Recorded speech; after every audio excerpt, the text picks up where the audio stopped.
Welcome to Ultimate DIY, and today we're going to talk about skimming blades. In particular, we're going to talk about the gold black blades.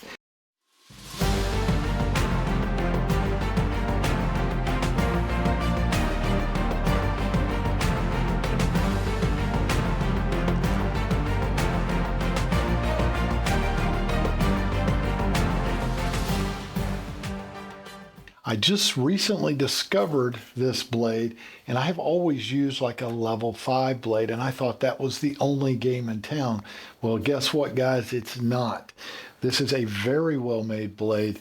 The whole thing is just made awesome. The structure of it is great. It's lightweight. They do things like a really great grip so that if you turn around and you were actually putting this on drywall and pulling down, it's easy to pull evenly.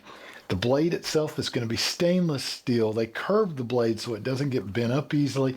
And if you do happen to bend it, you can actually replace the blade and you don't have to replace the whole unit. They have multiple sizes all the way up to the big one like that's sitting over here, which is a level 5. They have the same thing in the gold black. They also have caps on the end to make sure that mud and things do not get inside of the unit. Just a great overall unit. The coating on the actual paint is very smooth and durable so it doesn't scratch. If you plan on doing any type of skin coating and resurfacing, do yourself a favor and get a skin blade, but don't get just any blade. Check out the gold black blades. I think you'll love them. I think it'll last you a long time and they'll do a really great job for you. So do yourself a favor, pick one up today. Matter of fact, pick up the whole set. We'll see you guys on the next one.